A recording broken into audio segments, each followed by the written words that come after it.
99.4, 20h passées de 9 minutes, vous êtes sur Pastel FM en direct dans l'émission La Prophétie. De retour après quelques semaines de congé. Nous avons eu le plaisir d'avoir Tayeb Chouaref la semaine dernière qui nous a parlé d'éducation et plus particulièrement en cette période de rentrée. Et là nous recevons un invité que vous avez le plaisir d'entendre durant l'année, Daoud Rifi. Daoud, marhaba, bienvenue. Merci beaucoup Ali. Omar avec moi, fidèle au poste. Omar, bienvenue. Bienvenue, salam alaikum. Wa alaikum salam.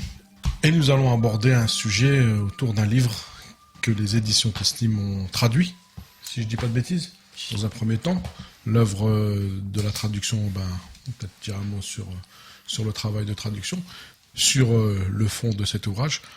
Et sans plus tarder, je vais laisser le soin à Omar d'interviewer notre historien du jour. Marhaba, bismillah.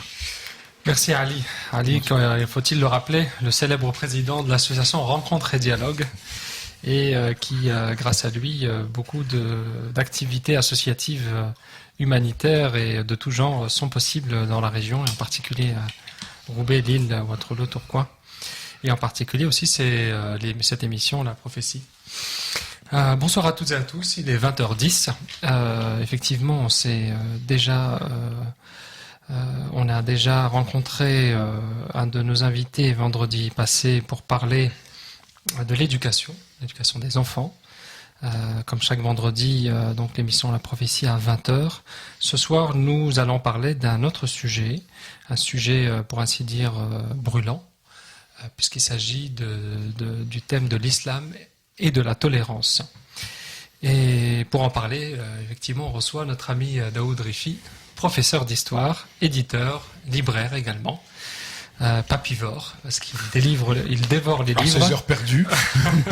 Il dévore les livres. Et justement, il est venu nous parler ce soir d'un ouvrage qui vient de paraître aux éditions Tasnim.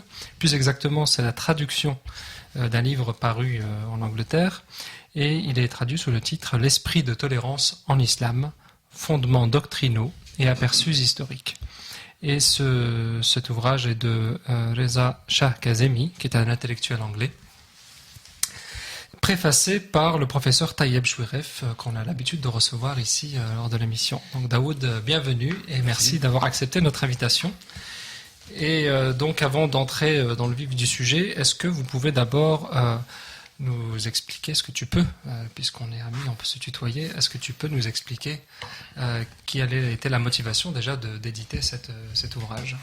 Alors oui, le livre L'esprit de tolérance en islam, sujet brûlant, éminemment actuel. Alors on peut dire actuel depuis un certain nombre d'années maintenant, mais qui a pris des proportions. Ce sujet a pris des proportions assez considérables depuis au moins les événements du Bataclan et de Charlie Hebdo.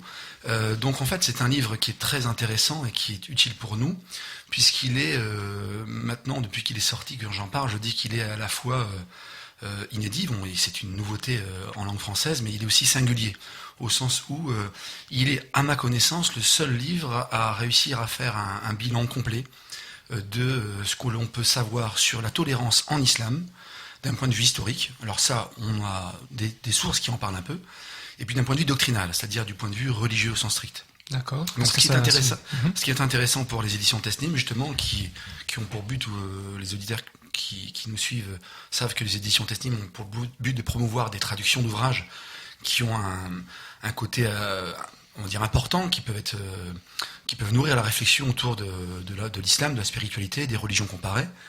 Et justement, ce travail de Reza Shah Kazemi est en plein dedans, puisqu'il est à la fois historique et de qualité, une grande érudition, on aura l'occasion d'en reparler.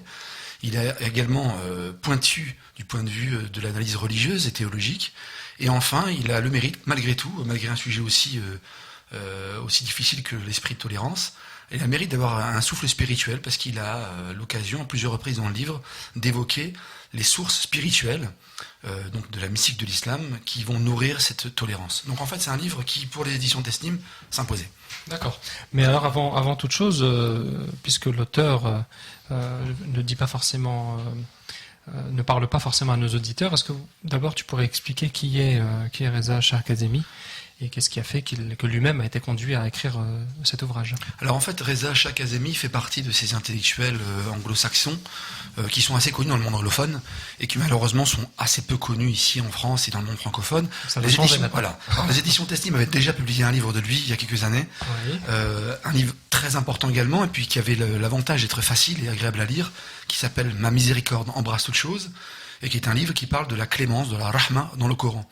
Alors je vais y revenir après. Donc Reza Shah Kazemi, c'était donc un universitaire qui a fait des études de religion comparée dans le Kent, donc en Angleterre. Il est d'origine irano-pakistanaise. Alors il est très érudit. Il écrit beaucoup, il travaille énormément. Il a l'avantage d'être polyglotte. Il parle le français notamment. Il parle bien évidemment l'anglais, l'arabe et je crois le persan. Et il a une capacité à accéder en fait à des sources diverses, ce qui est quand même pour tout ce qui est lié au domaine de l'islam est, on peut le dire, fondamental, parce que on a écrit sur l'islam d'abord en arabe, puis en persan, et puis ensuite, alors bien sûr en ourdou pour les peuples de l'Inde, et puis ensuite en anglais et en allemand. Donc cette capacité qu'il a, alors déjà en tant qu'anglo-saxon, ils ont accès à beaucoup de traductions. Donc déjà un auteur anglophone aura plus de facilité qu'un auteur francophone pour travailler, mais comme lui parle l'arabe, le français, il a accès aux sources directement. Donc il était un proche et un disciple de Martin Hings, que les auditeurs connaissent peut-être pour sa célèbre biographie du prophète de l'islam, qui est sans doute la meilleure biographie en langue occidentale qui a été écrite, qui s'intitule voilà, le prophète Mohammed d'après les sources les plus anciennes, aux éditions du Seuil.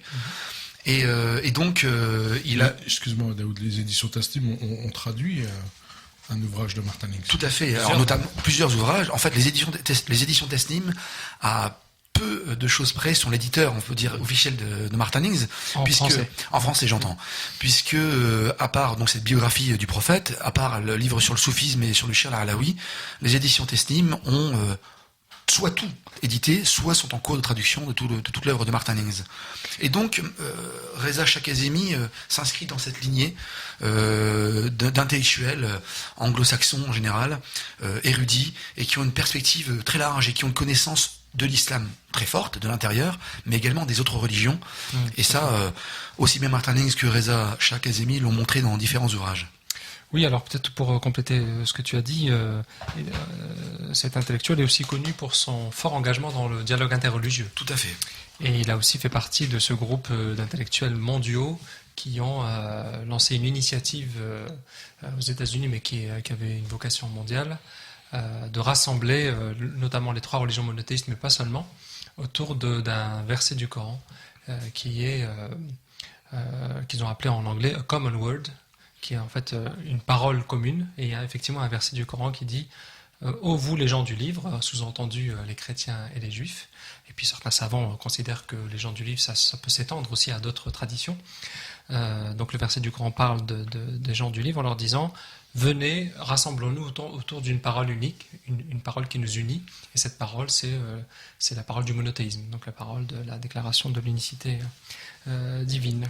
Oui, donc si je précisais sur cet investissement cet engagement dans le dialogue interreligieux, c'est que en tout cas moi qui ai lu aussi le livre, je trouve que c'est une des grandes qualités de sa perspective, c'est qu'il est très objectif, c'est-à-dire qu'il n'est pas un défenseur aveugle de la tradition musulmane, mais il développe une thèse qui est respectueuse de l'ensemble des traditions. Il insiste dessus en disant qu'il n'est pas là pour faire une concurrence dans la tolérance, justement, et il dit que la tolérance elle n'est pas l'apanage d'une tradition religieuse, mais en fait il réagit dans ce livre, entre guillemets, à une tendance de plus en plus forte aujourd'hui, qui n'était pas si présente que cela auparavant, dans les décennies précédentes. Cette tendance, c'est de dire que l'islam est foncièrement intolérant, et la tolérance qui a pu se manifester dans l'histoire de l'islam, on pense tous par exemple à l'Andalousie, c'est malgré le Coran et pas grâce au Coran. Et c'est à cela que répond Reza Shah Kazemi, ce qui fait qu'il aura parfois, dans ce livre en tout cas, il pourra relever des comportements très intolérants dans le christianisme par exemple, mais il s'attache bien à dire que le but n'est pas de discréditer le christianisme, mais de montrer que l'islam, dans un contexte fondamentalement intolérant, a réussi à imposer une norme de tolérance. Mais effectivement, il est très engagé, partout dans le monde, il voyage beaucoup, dans le dialogue interreligieux. On sait dater la sortie de cet ouvrage en anglais.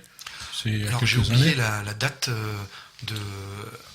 C'est pour savoir si c'est récent, si c'est Ah oui, très c'est très contemporain. récent. Je veux dire, il n'y a pas 10 ans. Non, ça Non, mais il y a arrive quelques années quand même. Hein. Il y a déjà D'accord. quelques années.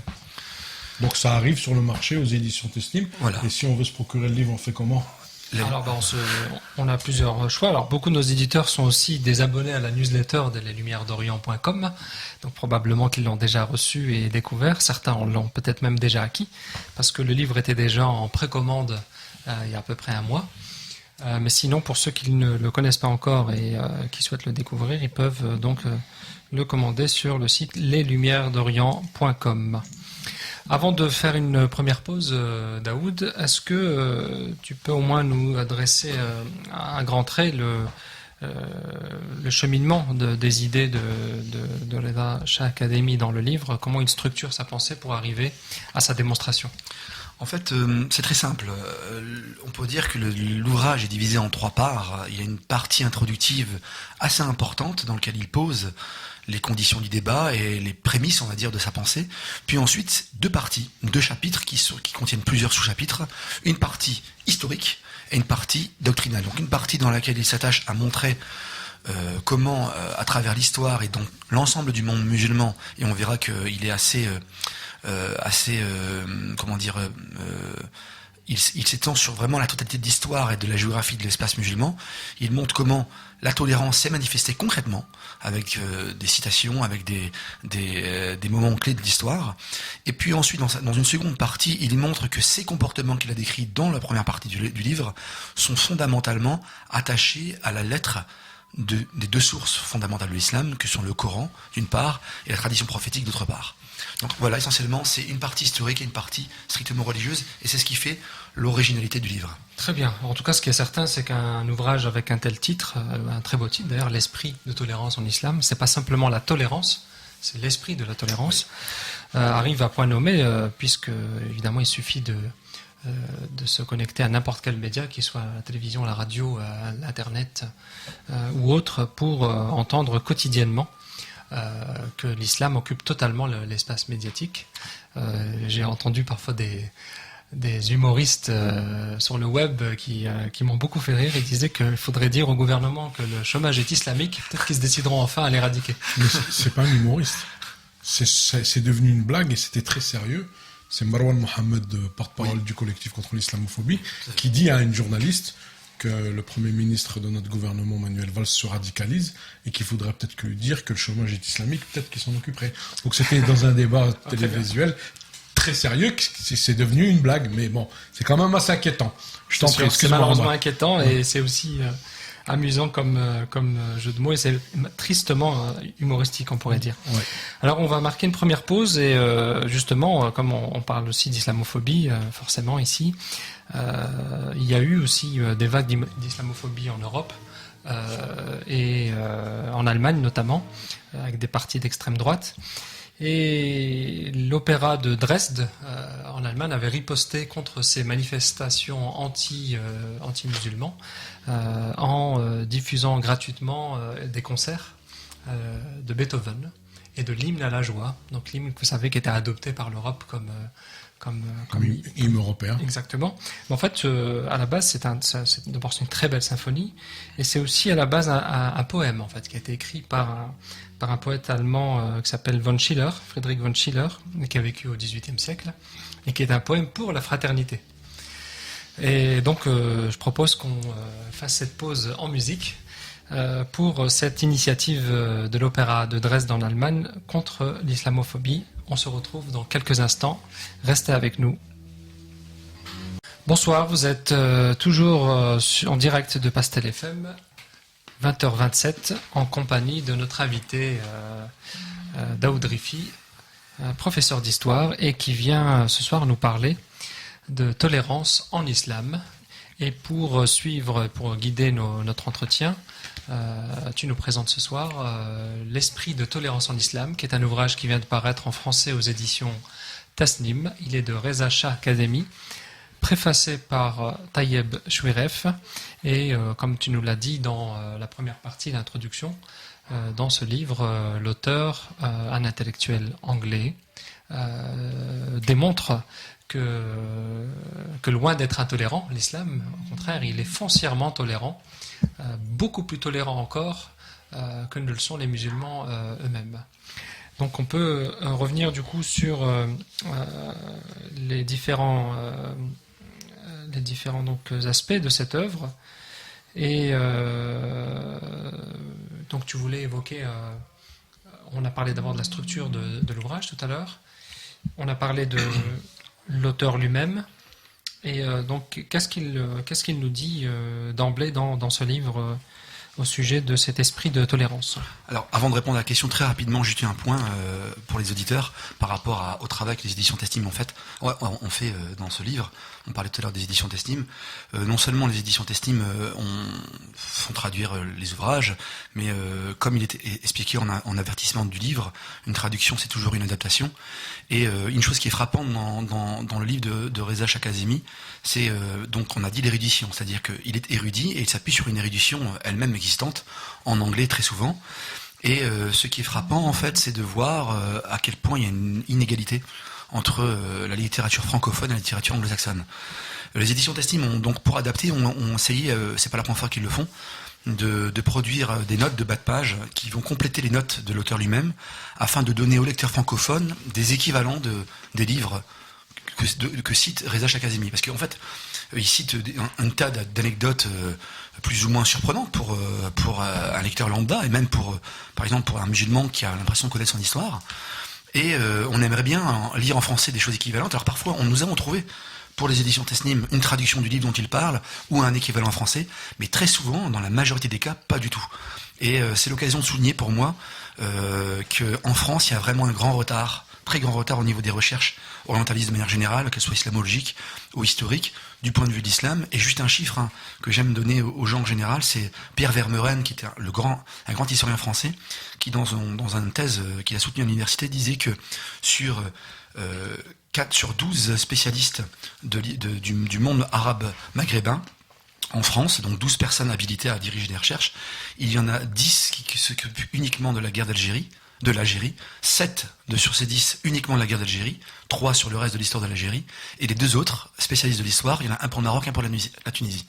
Donc on peut mesurer à ces simples chiffres, oui, le retard pour l'ancienne puissance coloniale en termes d'érudition et en termes de recherche. Oui, Je ferme la parenthèse. Là, tu soulignes 2 grandes lacunes. Tu sais, la lacune d'abord de la tradition universitaire, Oui, de la recherche, mais aussi le monde de l'édition, parce que Tout à fait, c'est vrai. très souvent, on connaît assez bien le monde de l'édition. Très souvent, quand une œuvre est traduite, généralement, on livre une traduction brute, Oui. sans aucune annotation, et encore moins ce travail que tu as Et puis effectué toi-même d'ailleurs sur ce livre. Oui. avec des traductions et des fautes des fois. Oui, sans compter la qualité de la traduction.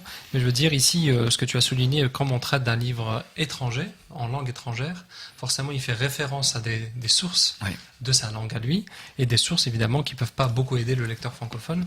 Et donc ça c'est important de le souligner, effectivement, ceux qui auront ou qui ont déjà le livre, à partir de la page 235, donc tu as été chercher des équivalents de référence au livre cité par l'auteur, Oui. Ou des traductions. ou des traductions donc francophones. Voilà. Très bien, alhamdoulilah, en tout cas Donc, c'est un très beau livre et il est agréable au toucher, Très bonne qualité. très belle C'est ce page. que je soulignais en antenne, je disais souvent, la qualité du contenu est toujours très, très intéressante, mais aussi la présentation est travaillée avec finesse et le support aussi papier, je travaille avec du papier recyclé. Pas vraiment. Et puis, on disait en antenne qu'un livre, c'est avant toute chose un objet. Ouais. Et les éditions d'estime, c'est vrai, accordent un intérêt important à la couverture et au papier. Et là encore, c'est une caractéristique absente de l'édition française. Les anglo-saxons ont beaucoup plus l'habitude que nous d'avoir des beaux livres. Exact. En France, un livre, c'est souvent blanc ou noir ou rouge, en tout cas, c'est assez sobre. Et les éditions Testim, c'est toujours de travailler aussi bien la police de caractère qui est employée, le papier qui est utilisé, les couvertures. On essaie de faire un travail de qualité. C'est pour ça qu'on publie peu. C'est pour ça que je vous invite vraiment à aller sur leslumièresdorient.com pour voir la qualité des ouvrages, parce que les livres ils sont présentés de manière très sommaire, mais en même temps, ça vous donnera l'occasion de voir la qualité des travaux et puis comme je vous le dis souvent, En tout cas, bravo pour ce travail de traduction et puis la qualité de l'ouvrage. Merci. Très bien, on va revenir maintenant alors à ce sujet qui nous intéresse ce soir. Et donc je le disais tout à l'heure en introduction que les relations islam-Occident aujourd'hui sont exacerbées. Les médias en parlent rarement en bien, malheureusement. Les tensions, du coup, se propagent, même au sein de la population. On voit que c'est le fonds de commerce aussi de beaucoup de partis politiques aujourd'hui.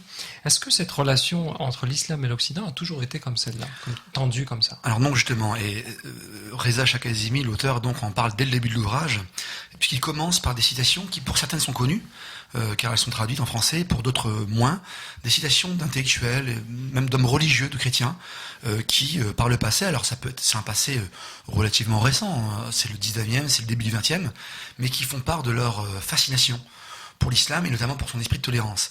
Et justement, l'auteur Kazemi, donc, souligne le fait que depuis quelques années, cette tendance va en s'inversant et qu'on a de plus en plus l'habitude d'avoir des auteurs polémistes qui vont critiquer l'islam en s'appuyant, en faisant une lecture qui finalement ressemble beaucoup à celle qui est faite par ceux qu'on appelle les intégristes, les extrémistes, en prenant des versets hors de leur contexte, des événements historiques hors de leur contexte. Et donc ce livre y répond. Et on peut tout de suite prendre un exemple très concret. Il donne, dès le début de l'ouvrage, à page 22, plusieurs citations, dont une d'un auteur qui cite à plusieurs reprises et qui peut être étonnant dans ce livre. C'est Bernard Lewis, qui est un historien américain très connu, et qui est connu notamment pour ses positions parfois dures envers l'islam. Et il cite donc Bernard Lewis ici, donc je vais le... Page 22, c'est ça? Oui, tout à fait. Alors je vais commencer d'abord par... oui, c'est ça. Je retrouve la page... Donc, je vais commencer d'abord par Montgomery Watt, en fait, excusez-moi, qui est l'auteur d'une biographie, une belle biographie du prophète de l'islam, qui était un historien anglais, qui a écrit dans la première moitié du XXe siècle et qui est mort assez récemment. Il a une longue vie. Et c'était un homme inscrit dans les ordres religieux chrétiens. Et il dit ceci: je considère que Mohammed est un prophète authentique et je pense que nous, chrétiens, devrions l'admettre sur la base du principe chrétien que vous les connaîtrez à leurs fruits. Et là, il cite une parole des évangiles. Puisqu'à travers les siècles, l'islam a engendré de nombreux justes et des saints. S'il est un prophète, alors, en accord avec la doctrine chrétienne que le Saint-Esprit a parlé par les prophètes, le Coran peut être accepté comme d'origine divine. Donc, ce qui est intéressant déjà par cette citation qui est forte de la part d'un chrétien, c'est que s'il reconnaît la véracité de la prophétie de l'islam, tout en restant chrétien paradoxalement, c'est par rapport aux fruits de l'islam. Et dans son livre, dans sa biographie du prophète, j'aurai l'occasion de le dire après, Montgomery Watt, donc, que je viens de citer, est notamment frappé par l'esprit tolérant, doux du prophète de l'islam. Donc, alors ça c'est intéressant, excuse-moi de t'interrompre, oui. Parce que c'est exactement le contraire de ce qu'on disait tout à l'heure. C'est que aujourd'hui, quand des musulmans sont tolérants ou qui sont vertueux, on considère que c'est anormal et que c'est parce qu'ils ne sont pas suffisamment musulmans. Alors que lui dit précisément le contraire. Il dit que le fait de voir des comportements sages, justes, tolérants, ça me démontre qu'il puise dans une source qui est elle-même tolérante. Tout à fait. Et d'ailleurs, ça fait écho à ce que, à plusieurs reprises dans le livre, Reza Shah-Kazemi dit, c'est que les marques d'intolérance religieuse dans l'histoire de l'islam sont toujours des moments de dégénérescence, toujours des moments de crise, toujours des moments de manque justement d'islam. Et il montre que si les musulmans veulent être conformes à leur tradition religieuse, ils se doivent d'être tolérants. Justement, on est en plein dedans. Alors j'ai retrouvé la citation de Bernard Lewis que je ne trouvais plus. Donc c'est page 24. Dès le début, l'islam a reconnu qu'il avait des antécédents et que certains, ayant survécu à son apparition, lui étaient encore contemporains. Il parle des traditions religieuses. Donc les antécédents sont les religions qui sont apparues avant lui, avant l'islam. Cela signifie que dans l'écriture musulmane et dans les textes traditionnels les plus anciens de théologie et du droit, certains principes étaient posés, certaines règles instituées sur la façon de traiter ceux qui suivaient d'autres religions. Ce pluralisme fait partie de la loi sacrée de l'islam et ces règles sont très souvent détaillées et concrètes. À la différence du judaïsme et du christianisme, l'islam regarde en face le problème de la tolérance religieuse et définit à la fois l'étendue et les limites de la tolérance à accorder aux autres croyances. Pour les musulmans, le traitement de l'autre n'est pas affaire d'opinion ni de choix, d'interprétation versatile ou de jugement, qui varierait selon les circonstances. Il se base sur les textes scripturaires et légaux, c'est-à-dire, pour les musulmans, sur l'écriture sainte et la loi sacrée.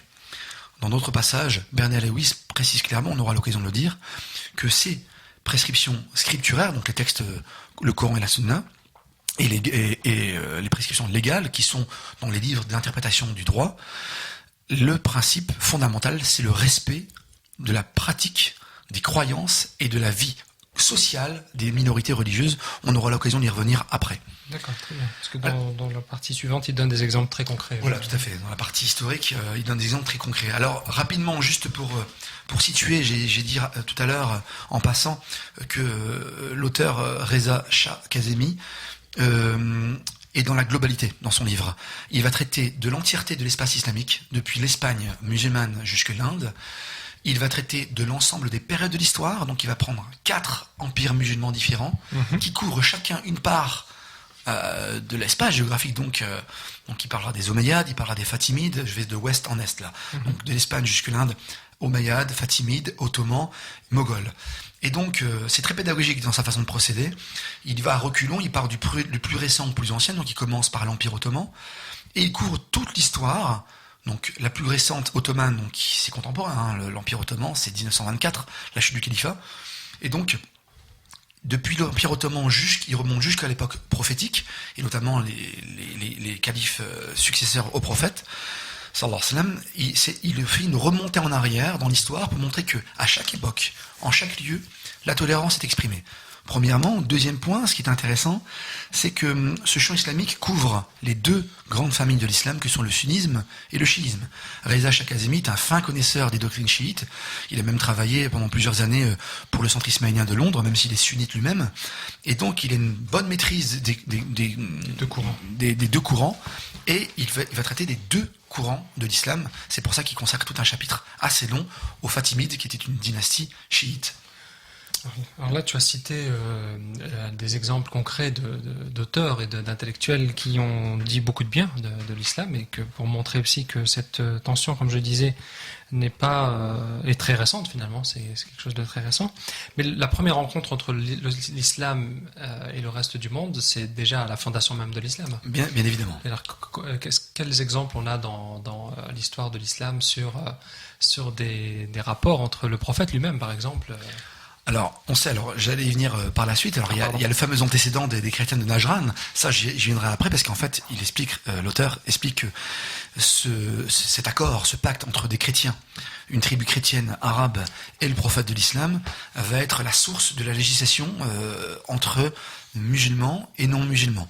C'est la fameuse question des dhimmi, les dhimmi en français, alors qui est le sujet tabou, quand je dis tabou, sur lequel la plupart des islamophobes s'appuient pour dénoncer l'islam. Sans connaître, en réalité. Et en réalité, c'est de la pure ignorance, et en faisant ça, ils montrent qu'ils ne connaissent strictement rien, ou qu'ils feignent de ne rien connaître à l'islam et à son histoire, puisque justement, ce statut de dhimmi, comme on dit en français, est un statut éminemment tolérant et qu'on peut dire révolutionnaire pour l'époque. Et on pourrait même dire qu'il pourrait paradoxalement être un exemple aujourd'hui de gestion en France de la communauté musulmane, qui aimerait certainement être traitée comme les dhimmis devraient être traités. Mais donc sinon, pour faire court, là, l'auteur n'en parle pas, les premiers contacts, souvent lointains entre l'islam des premiers temps et les communautés chrétiennes, souvent qui étaient dirigées par l'Empire byzantin, étaient bien sûr au départ mal vus. C'est lorsque l'islam va devenir une puissance, un pouvoir d'État qui va gérer les minorités religieuses, que là, les grands chefs religieux des diverses traditions, qu'ils soient chrétiens, juifs, ou on verra par la suite bouddhistes et hindous, ils vont être frappés par la tolérance de leurs chefs politiques qui étaient musulmans. Mais ça, j'y reviendrai au fur et à mesure des empires que nous allons étudier. Oui, et puis on parle tu as cité le statut de dhimmi, parce que je crois qu'il s'applique particulièrement aux autres traditions religieuses, n'est-ce pas? Oui. Mais ce qu'il faut aussi rappeler peut-être à nos auditeurs, c'est que l'islam est tolérant même avec le non-religieux. Dire les premiers qu'a dû affronter l'islam, le prophète au moment de la fondation de l'islam, c'était les polythéistes de la Mecque, qui n'étaient ni chrétiens ni juifs. Oui. Et pourtant, d'ailleurs, tu étais là à Lille vendredi dernier quand on a reçu Taïeb Choueref, il nous a cité une très très belle anecdote, je ne sais pas si tu la connais, quand le prophète arrive conquérant à la fin pour entrer à la Mecque et qui s'adresse à un de ses plus grands ennemis, qui était Abu Sufyan. Est-ce que tu te souviens de... Il je te laisse non, mais vas-y, avec la parole de Youssouf. Allez, c'est là que tu voulais... C'est ça, pour montrer en tout cas qu'il y a des exemples, même dans la vie du prophète, de tolérance incroyable, même vis-à-vis qui soit des membres de sa propre famille. Oui, et en l'occurrence ici, c'était Abu Sufyan qui était le chef de la Mecque à son époque, et qui évidemment a commis des meurtres, a été dans l'hostilité vis-à-vis de l'islam et du prophète lui-même pendant très très longtemps. Et à la fin de la vie du prophète, quand il revient conquérant de manière pacifique en plus, parce qu'il arrive avec une armée entière mais sans aucune effusion de sang, donc il rentre conquérant de manière pacifique, et il s'adresse à ce chef qui ne l'a jamais reconnu, et au lieu de, comme le rappelait donc notre invité, au lieu n'importe quel conquérant qui entrerait vainqueur dans une terre qui a été hostile et qui l'a combattu militairement, il aurait commencé par ou bien le mettre à mort, oui, au moins le chef, ou au moins, enfin bref, en tout ou cas, l'arrêter, ou le faire ou se venger. Et en fait, il a eu des paroles incroyables vis-à-vis de lui en lui disant n'as-tu pas honte, n'est-il pas venu le temps pour toi de reconnaître que je suis l'envoyé de Dieu? Il a été très très touché du coup par cette... Comment c'est possible que quelqu'un avec qui j'étais aussi hostile, avec une animosité incroyable, et qu'il reste lui dans cette miséricorde et cette tolérance. Voilà, j'ai fait cette longue parenthèse, pardon. C'était juste pour rappeler que la tolérance de l'islam, elle est envers tous, elle n'est pas simplement envers les chrétiens et les juifs ou les autres traditions religieuses.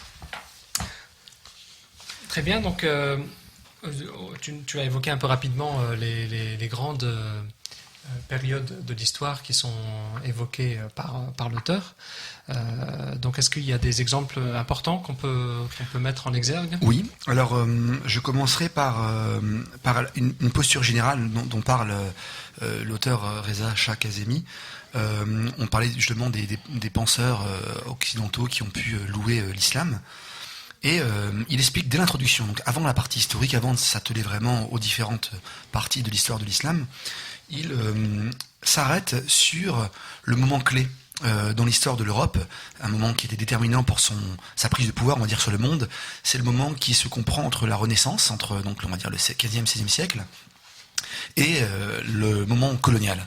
Ce moment a été déterminant puisqu'il a donné à l'Europe les bases intellectuelles qui vont lui permettre de s'imposer au reste du monde. Et parmi les éléments dont on parle toujours quand on parle de cette époque de la Renaissance et de l'humanisme, c'est justement la naissance en Europe de l'idée de tolérance et de respect. Alors on a tous étudié à l'école le texte de Voltaire sur l'affaire Calas, c'est en plein là-dedans. Et ce qui est l'auteur Kazemi dit que ce qui est drôle et entre guillemets, ce qui est ironique, c'est qu'on demande aux musulmans de faire leur travail de réflexion comme a fait l'Occident au moment de la Renaissance, alors que le moment de la Renaissance était le début d'une période de massacre en fait de la part de l'Europe, puisqu'elle a quand même exterminé 90% de la population amérindienne, les Indiens du nord, du sud de l'Amérique, donc les populations autochtones ont été massacrées par un peuple qui avait commencé à s'émanciper de la religion pour avoir un esprit critique, d'une part, et d'autre part, il explique que l'islam a été déterminant dans la construction de l'esprit de tolérance en islam. Alors il va prendre des exemples très concrets, et notamment un philosophe anglais extrêmement important dans la pensée occidentale, c'est John Locke. John Locke, donc il est mort en 1704, et il a écrit un traité sur la tolérance, et il le cite, page 26, dans lequel en fait John Locke prend l'exemple lui-même directement de l'islam en disant « Mais nous, chrétiens, n'arrivons pas à nous tolérer les uns envers les autres, parce qu'on sait que le christianisme est constitué d'une multitude de branches qui s'est violemment opposées. Alors les trois grandes branches étant le protestantisme, le catholicisme et l'orthodoxie, mais même au sein de ces courants-là, il y a une multitude de groupes. Et donc John Locke, il est mort au début 18e, donc il a connu les périodes de guerre de religion et d'opposition violente, dit que les Européens s'entretuent pour des querelles théologiques Interne en plus. interne. Et il dit, tandis que le Turc, donc le Turc c'est l'empereur ottoman, en fait, c'est comme ça qu'on appelait à l'époque la puissance ottomane, on dit le grand Turc. Tandis que le Turc demeurerait tranquille, spectateur de ces fureurs, et rirait de voir les chrétiens se porter à un tel excès de cruauté et de rage les uns contre les autres. En fait, John Locke, dans son œuvre, et d'autres penseurs de l'époque, sont frappés du fait que les chrétiens ont plus de tolérance et de liberté en terre d'islam que dans leur propre territoire. Puisque les minorités religieuses chrétiennes, les minorités, c'est-à-dire les sectes, si on voulait employer un terme, les sectes dissidentes du christianisme, vont être persécutées en Europe, mais auront droit de pratiquer et de professer leur En terre d'islam. d'islam. Donc ça, c'est ce qui fait dire à un grand historien américain contemporain, Norman Daniel, Oui.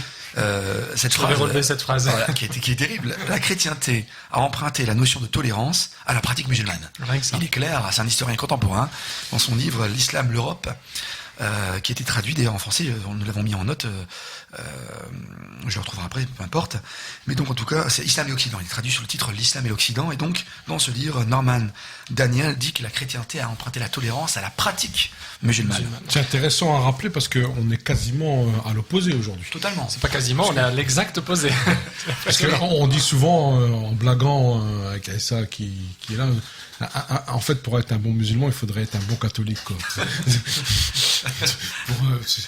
Tu vois ce que je veux dire, dans le sens où faut être posé, avenant. Mais il fut une époque où c'était la norme. Ce qui est certain, c'est Là, on que est énervé, quoi. c'est que le monde musulman, il est, je veux dire, si l'islam est tant critiqué, Il y a quelque chose qui tourne pas rond. C'est aussi lié au fait que les musulmans eux-mêmes ne sont pas à la hauteur. Cette fameuse phrase de Malek Belabi, si nous avons été colonisés, c'est parce que nous étions colonisables.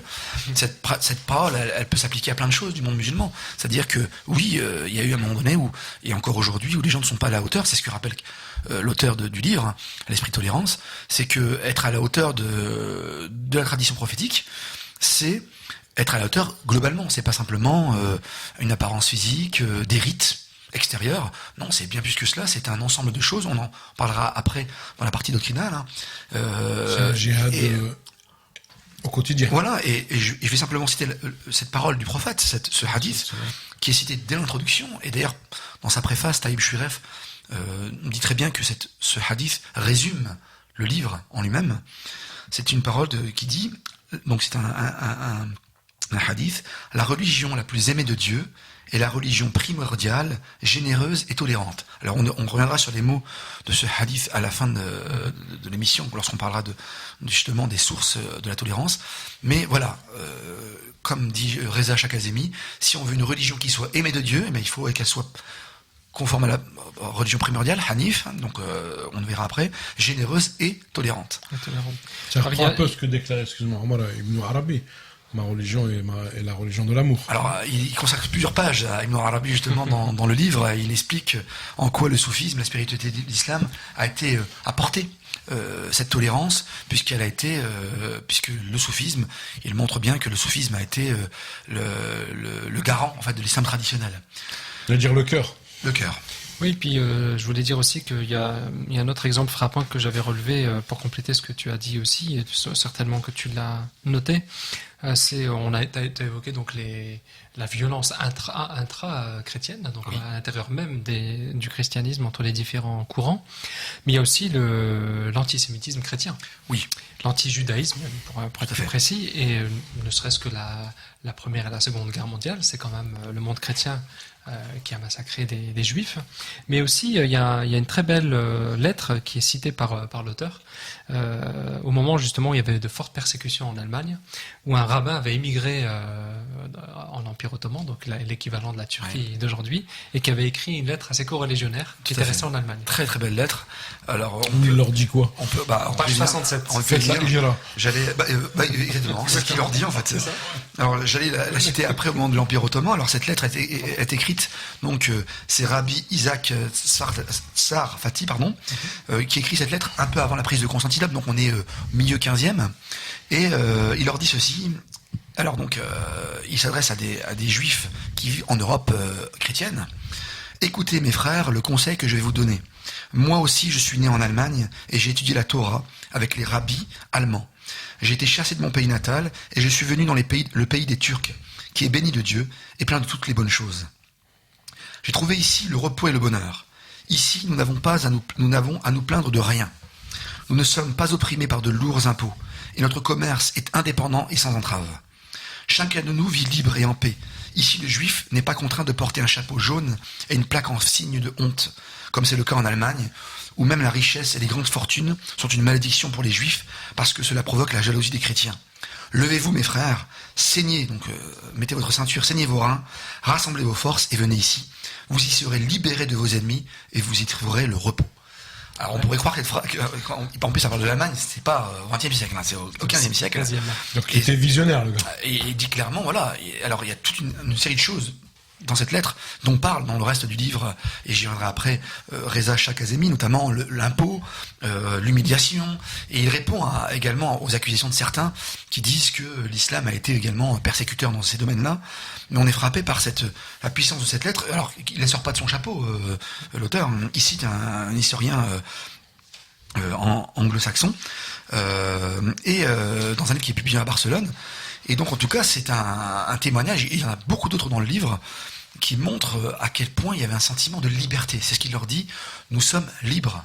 Alors, on ne va pas non plus dresser un portrait complètement rose. Il y a eu des persécutions, il y a eu des vrais comportements problématiques dans l'histoire de l'islam, mais l'auteur rappelle et prouve, source à l'appui, que ce sont toujours des intolérances accidentelles, ce ne sont pas des intolérances de principe. Structurelles. Elles sont le fait de personnes, et non de l'esprit de l'islam qui s'est manifesté majoritairement comme tolérant. C'est qu'il n'y a pas d'intolérance institutionnalisée, voilà. C'est seulement le fait d'individus. Alors je voudrais juste revenir rapidement sur une chose que j'avais commencé. On a parlé avec John Locke de l'esprit de tolérance qui a été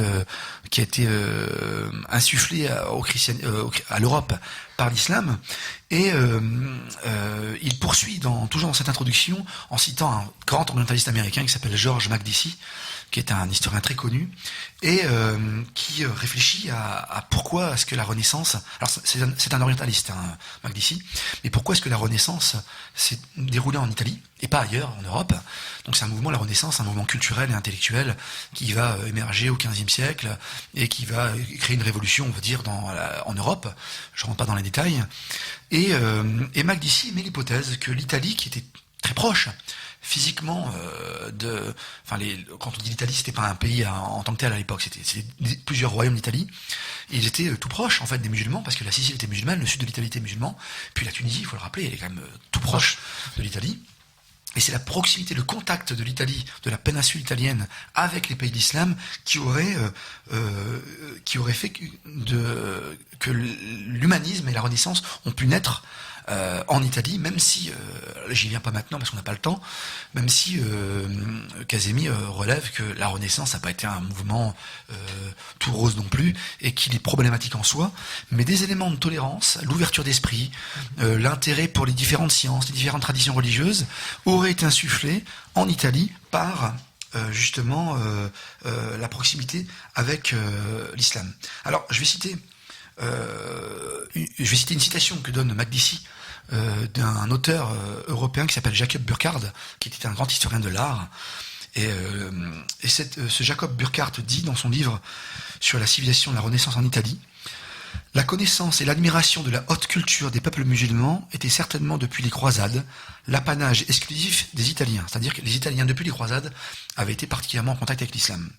Qu'on ajoute à cela les allures semi-mahométanes, donc semi-musulmanes, on disait comme ça à l'époque, semi-mahométanes de leur propre prince, l'aversion, donc la détestation secrète et même le mépris que leur inspirait l'Église, donc il parle des Italiens, qui au fond d'eux, certains Italiens détestaient l'Église, les voyages en Orient, le commerce, dont les centres préférés sont toujours les ports de l'Est et du Sud, donc l'Est, le Moyen-Orient, le Sud, l'Afrique du Nord, de la Méditerranée. Dès le XIIIe siècle, on peut constater chez les Italiens la connaissance d'un idéal mahométan de générosité, de dignité et de fierté généreuse. Cet idéal, on le rattache de préférence à la personne d'un sultan.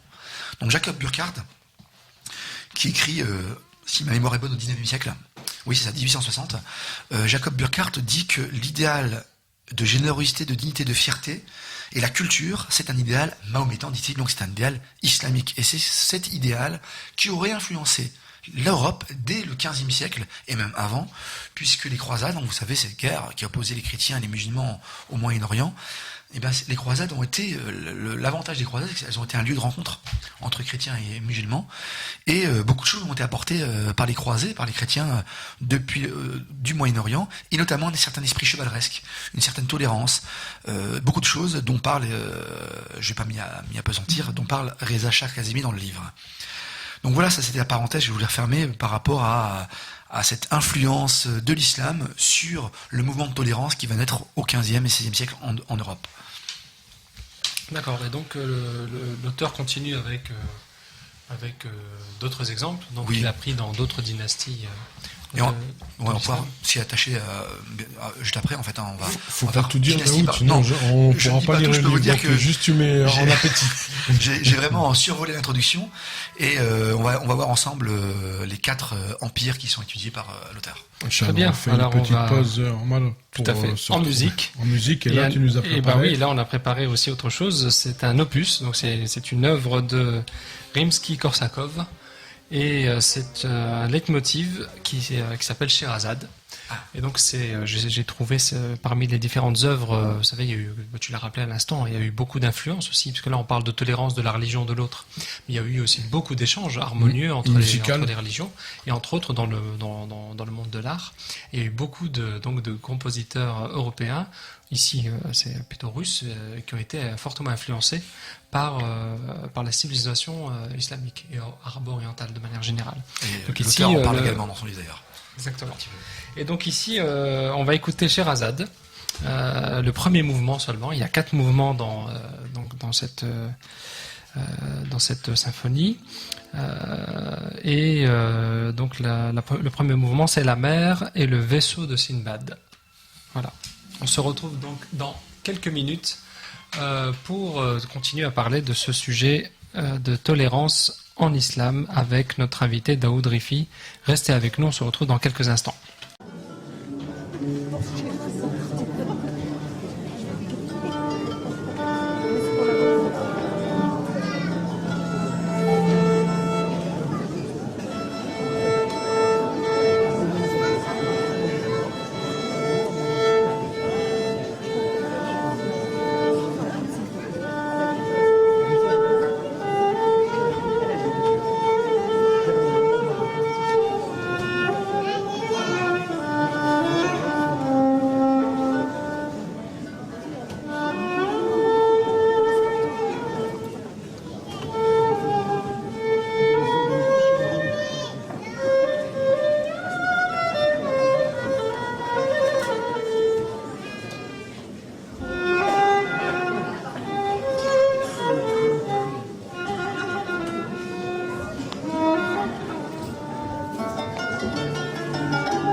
والصلاة على محمد وعلى آله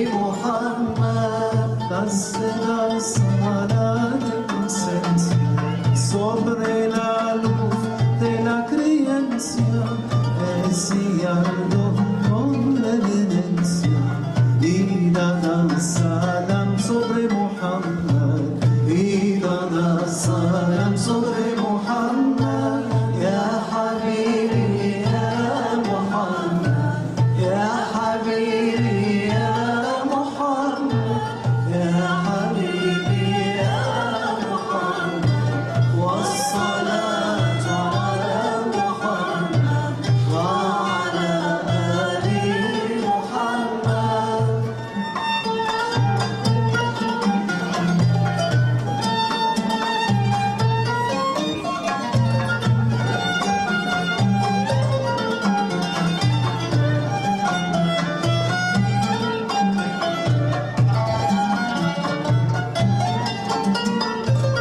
Tu palabra llega al bueno, él será recibido tu reino y abraza salam entreno. Estos son los bellos de Muhammad, esos son los bellos de Muhammad. Ya Habibi, ya Muhammad, ya Habibi, ya Muhammad. Bonsoir, il est 21h08 et vous êtes toujours en direct de Pastel FM, l'émission La Prophétie, comme chaque vendredi à 20h. Donc nous étions toujours avec notre invité Daoud Rifi pour parler donc d'un ouvrage qui vient de paraître aux éditions Tasnim, L'esprit de tolérance en islam, fondements doctrinaux et aperçus historiques. Donc pour évoquer justement la tradition spirituelle islamique et sa tradition, notamment sa tradition de tolérance, qui fait partie intégrante de cette foi et qui donc n'est pas simplement un aspect secondaire ou périphérique. Donc on a vu dans les deux premières parties de cette émission qui était l'auteur de cet ouvrage.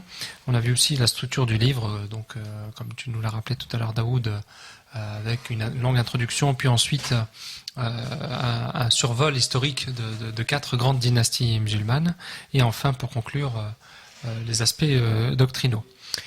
Donc juste avant la pause, on a eu deux passages musicaux, dont le premier que j'ai déjà présenté avant la pause, et le second c'est toi qui l'as choisi. Est-ce que tu peux nous dire donc Oui. quelle est cette musique? En fait, c'est une musique qui s'imposait par rapport au thème de ce soir, puisque en fait c'est un chant sur le prophète de l'islam, un madh, comme on dit, qui était écrit. Alors les auditeurs qui ont été attentifs ont pu se rendre compte qu'il y avait 2 langues différentes dans le même chant.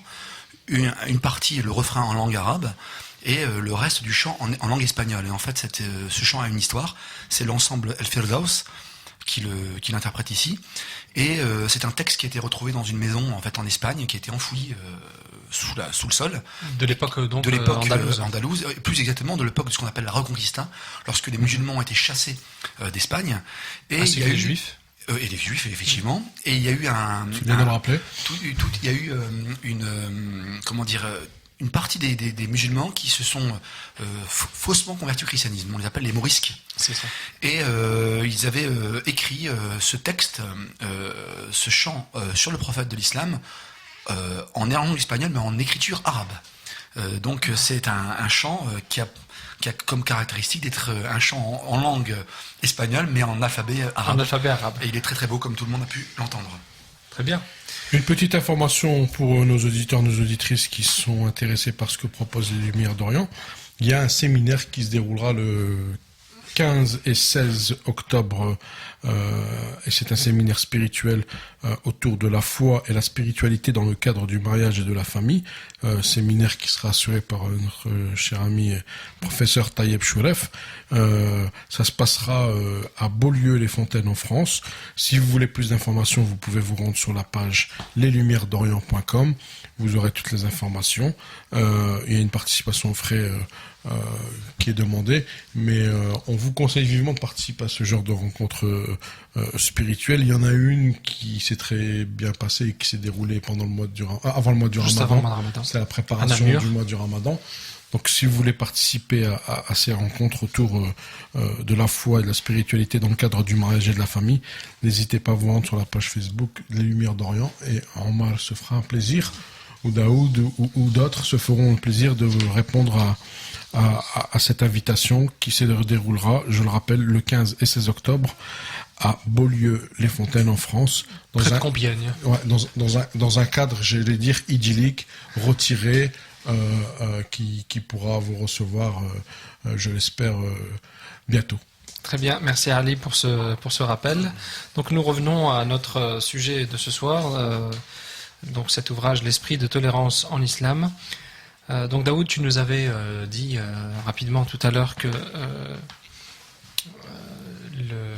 l'auteur donc a choisi pour pouvoir illustrer des exemples concrets, parce que c'est ça qui manque beaucoup aujourd'hui, le fait que on connaisse si mal l'islam, à la fois ses détracteurs, les détracteurs eux-mêmes en réalité connaissent presque rien de l'islam, mais aussi beaucoup de musulmans connaissent très peu l'islam et l'histoire de l'islam.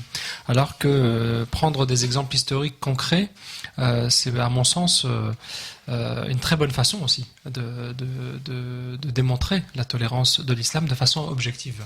Sans compter en plus que c'est toujours agréable, c'est pas un professeur d'histoire que je vais dire ça, que d'étudier l'histoire de l'islam. Donc tu avais dit que l'auteur a choisi 4 grandes dynasties musulmanes, il les a pris dans l'ordre, disons, croissant, disons, d'ancienneté. Donc il a commencé par le plus récent, par l'Empire ottoman, l'Empire moghol, l'Empire fatimide, l'Empire omeyyade de Cordoue. Donc commençons par l'Empire ottoman. Oui. Alors quand est-ce que où s'est déroulée donc cette dynastie ottomane et à quelle époque pour nos auditeurs? Alors l'Empire ottoman, alors c'est vrai que c'est toujours bon de faire des rappels sur ces genres de points parce que très souvent on ne connaît pas l'histoire du monde musulman. L'Empire ottoman donc c'est le dernier empire en date, le dernier califat. C'est la chute du califat, c'était la chute de l'Empire ottoman, et donc c'est l'empire qui a régné le plus longtemps en islam et qui a été le plus vaste.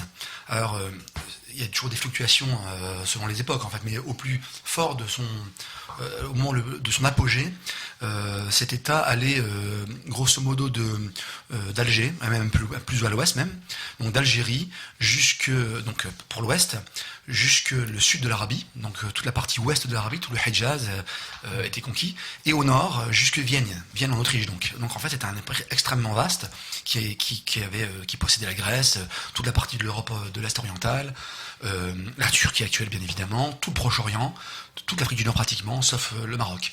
Donc c'est un empire extrêmement vaste qui aura duré 624 ans. Oui, c'est énorme. Donc c'est énorme, c'est c'est du fin 13e, alors 1299, oui, 1299 jusqu'à 1924. Jusqu'au 20e, donc. Jusqu'au 20e, dans l'entre-deux-guerres. Voilà, et le dernier empereur, dernier calife, qui était un homme d'une grande érudition, d'une grande culture, est mort, sauf erreur de ma part, il est mort en exil à Vienne. Et donc, c'est un empire particulier. Alors déjà parce qu'il est étendu, et on associe à l'empire des Turcs. Voilà, c'est le grand turc dont on parle dans les sources. Quand Voltaire, au 18e, 17e, on parlait du grand turc, c'est l'Empire ottoman. La sublime porte, comme on disait, puisque le palais avait, ça on sait assez peu, qu'on appelait cette porte la sublime porte, puisqu'il y avait incrusté dans le contour de la porte de l'Empire ottoman, enfin du palais, il y avait des bouts de la Kaaba, de la pierre noire qui est dans la Kaaba, parce qu'elle avait été, dans l'histoire, elle avait déjà été volée, cassée, etc. Je passe les détails, et certains bouts sont incrustés dans cette entrée du palais. Donc du coup, les frontières actuelles de la Turquie, ça représente une infime partie de l'Empire ottoman. C'est rien du tout. C'est la partie strictement turque, de langue turque, on pourrait dire, d'origine.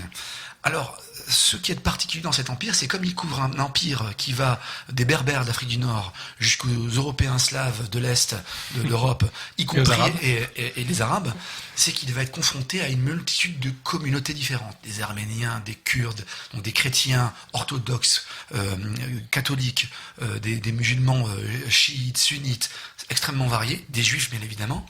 Et donc c'est un beau laboratoire pour voir la pratique de l'islam. Deuxième élément particulier, c'est que c'était un islam qui était éminemment spirituel. Je rentre pas dans le détail, mais Reza Shah-Kazemi consacre toute une partie du livre là-dessus, enfin toute une partie du chapitre sur cette question-là, la question du soufisme dans l'Empire ottoman, et comment le soufisme, donc la spiritualité musulmane, a irrigué la pensée des califes et les ont alimentés, y compris dans la notion de tolérance. Alors je vais citer rapidement la page 56, j'aime bien citer les auteurs que je présente. Et là, Reza Shah Kazemi cite Bernard Lewis encore. J'avais dit, alors on va pas s'en rendre compte ce soir, Bernard Lewis n'est rarement tendre avec l'islam, mais écoutez ce qu'il dit sur l'Empire ottoman. Pour l'instant, c'est l'inverse. Pendant près d'un demi-millénaire, les Ottomans ont gouverné un empire aussi divers que tout ce qu'on a vu dans l'histoire. Cette société pluriethnique et multireligieuse a remarquablement fonctionné. Musulmans, chrétiens et juifs ont mené leur culte et leurs études côte à côte, enrichissant la diversité de leur culture. Les traditions et pratiques légales de chaque communauté, surtout en matière de situation personnelle, funérailles, mariage, héritage, étaient respectées et appliquées dans tout l'empire. Un grand nombre de langues et de littératures étaient en plein essor, utilisant une variété déconcertante d'alphabets. Les occasions d'avancement et de prospérité étaient ouvertes à divers niveaux à tous les sujets de l'empire. Pendant son âge d'or, la société ottomane permettait un haut degré d'autonomie communautaire, tout en maintenant un gouvernement central, fiscalement sain et militairement fort. L'empire ottoman était un exemple classique de la société plurielle. Donc en fait, ce qui est intéressant ici, c'est que Bernard Lewis souligne que la puissance ottomane, qui a fait trembler les armées européennes, le Grand Turc, c'est avant tout une armée puissante qui fait peur à toute l'Europe. Cet empire ottoman puissant, militairement, riche économiquement, est un empire qui laisse la totalité des communautés religieuses vivre sa vie, on pourrait dire. C'est ce qu'on appelle le système, très bien décrit dans le livre, de millet. Donc, les millets, ça vient du terme arabe millah, donc communauté. Et en fait, c'est le système de gestion des minorités religieuses dans l'Empire ottoman. C'est-à-dire que lorsque vous étiez, admettons, juif, vous aviez droit à être jugé selon les lois juives, vos lois, vos références juives, de pratiquer vos relations sociales, les ventes, comme vous voulez. Par exemple, on sait très bien qu'en islam, l'usure, riba, est interdit, et haram. Un juif peut pratiquer riba, puisqu'il n'est pas interdit dans sa tradition de le pratiquer. Le rôle du calife ottoman, pas seulement ottoman, mais là on parle de l'Empire ottoman, sera d'assurer que chaque communauté puisse pratiquer intégralement sa religion. Il est obligé de les défendre. À telle antenne que Kazemi cite plusieurs cas dans cet empire ottoman, qui est varié, où les minorités religieuses chrétiennes sont contentes d'être sous la domination ottomane parce qu'elles étaient considérées comme des sectes au sein du christianisme et qu'elles étaient persécutées. C'est le cas notamment lorsque l'Empire ottoman va coloniser l'île de Crète, qui est de tradition orthodoxe, chrétienne orthodoxe, mais qui est sous domination de Venise à l'époque, au XIIIe siècle. Et quand les Ottomans arrivent, qu'est-ce qu'ils font? La première des choses qu'ils font, c'est qu'ils demandent au grand patriarche, donc l'équivalent du pape des chrétiens orthodoxes, de nommer quelqu'un pour diriger la communauté chrétienne de Crète, puisque cette communauté chrétienne était persécutée jusqu'à présent par les catholiques. Donc en fait, on a un empire, on a un calife musulman qui va demander à un patriarche chrétien de venir aider à la gestion des affaires chrétiennes de sa propre communauté. C'est assez frappant. Oui, et puis c'est aussi quelque chose qu'on reconnaît à l'islam de façon générale. C'est là on parle à l'échelle d'un empire, l'Empire ottoman, mais c'est aussi ce qu'on reconnaît à l'islam d'avoir s'il a réussi à se propager à une telle vitesse, parce qu'il faut rappeler aussi que la propagation de l'islam depuis sa fondation jusqu'à la taille qu'il a acquis, ça s'est fait très très rapidement. Et beaucoup d'islamologues et d'historiens ont attribué cette capacité à se propager de façon fulgurante aussi justement à la capacité qu'a l'islam de s'adapter à toute culture, à toute langue, à toute coutume. C'est-à-dire que l'islam a rarement, ou presque jamais, même aboli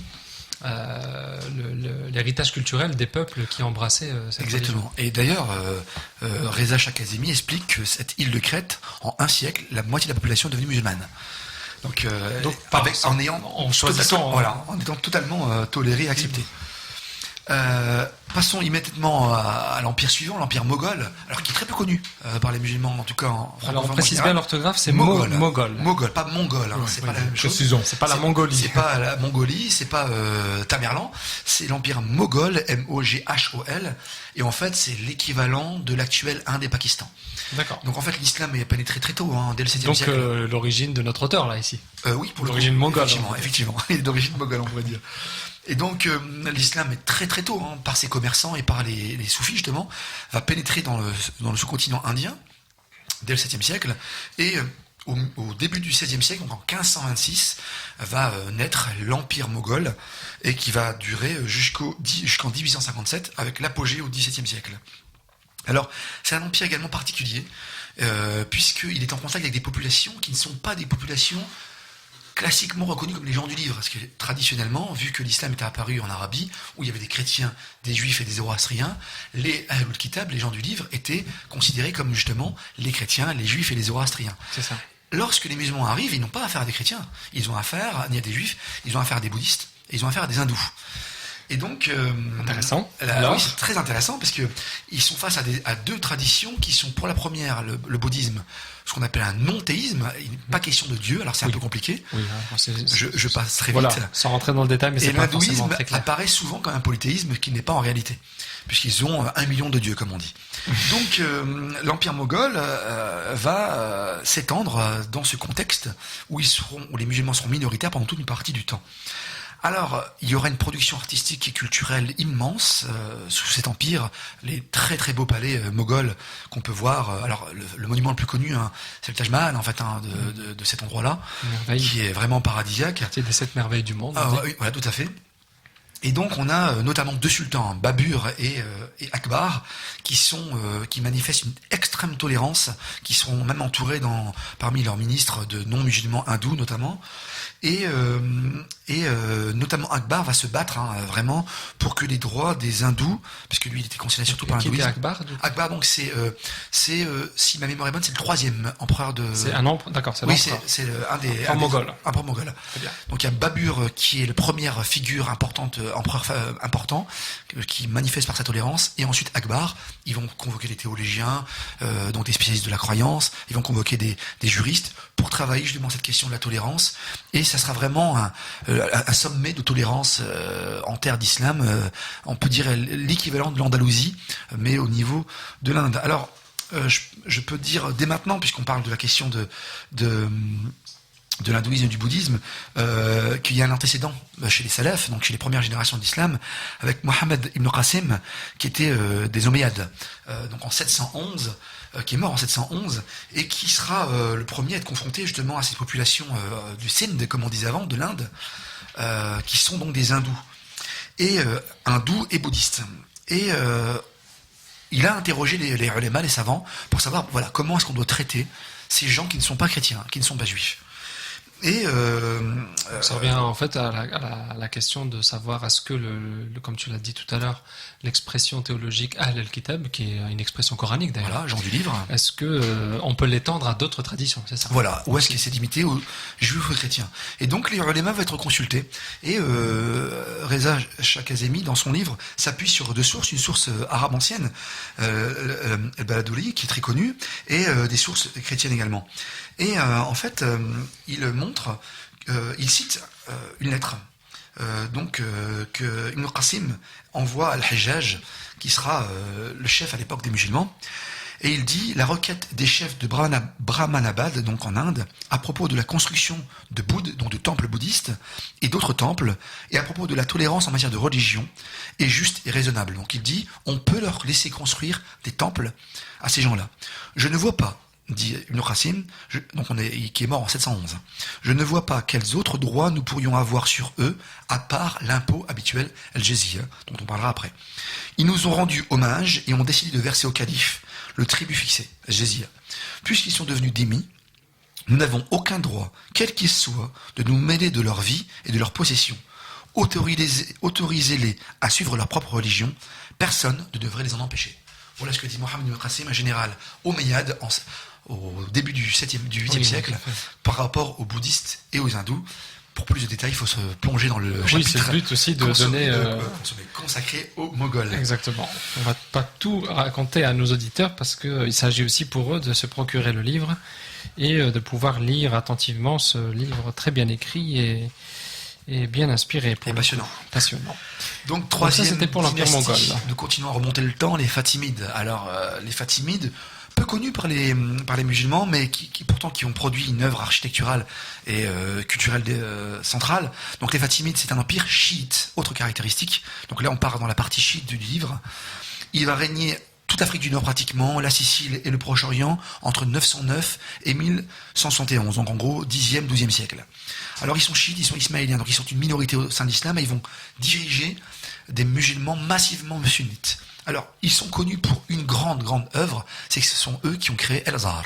Ça on ne le sait pas, mais El-Azhar qui est le phare du sunnisme. Un temple sunnite. Voilà, le phare du sunnisme dans le monde arabo-musulman a été construit, créé par et pour le chiisme, pour promouvoir la doctrine chiite.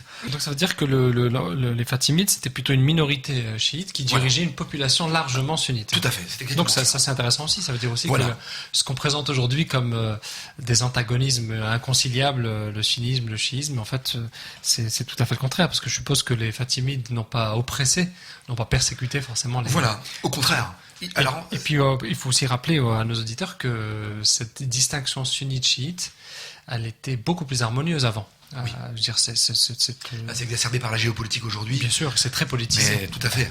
Alors là, c'était des querelles théologiques. Et d'ailleurs, alors c'est très frappant. Alors il cite abondamment les textes de l'époque où il montre comment justement ces Fatimides vont annoncer à la population: nous avons du respect pour les madhahib, pour les écoles juridiques, pour vos écoles juridiques que vous avez héritées, pour vos écoles théologiques, et nous allons vous laisser entièrement libre de pratiquer ce que vous voulez. Premier élément, donc tolérance des chiites envers les sunnites. Oui. Deuxième élément, alors là, il s'appuie sur des sources archéologiques, on pourrait dire, de l'époque, qui ont été étudiées par des historiens américains, d'une communauté juive de Ganiza ou Geniza, donc en Égypte fatimide, et c'est un peu l'équivalent du rabbin qu'on avait vu tout à l'heure en Allemagne. C'est que les documents montrent que en fait il y a une très très grande liberté et paix qui est vécue par les savants, par les juifs en Terre ottomane. Non, pas ottomane, Fatimide. Fatimide. Et un historien américain conclut en disant ils ont été traités avec, je cite, un grand respect et rarement sans une formule leur souhaitant de le succès temporel ou spirituel, ou les deux. Donc les Fatimides, chiites, vont tolérer les sunnites et les communautés religieuses d'autres traditions que l'islam. Avant de terminer sur la quatrième dynastie, on peut peut-être aussi expliquer aux auditeurs l'origine de ces noms d'empire. Par exemple, l'Empire ottoman, donc ça vient Du nom Othman, en fait. Othman, qui était le troisième ou le quatrième calife. Troisième calife. Troisième calife, oui, tout à Troisième fait. calife.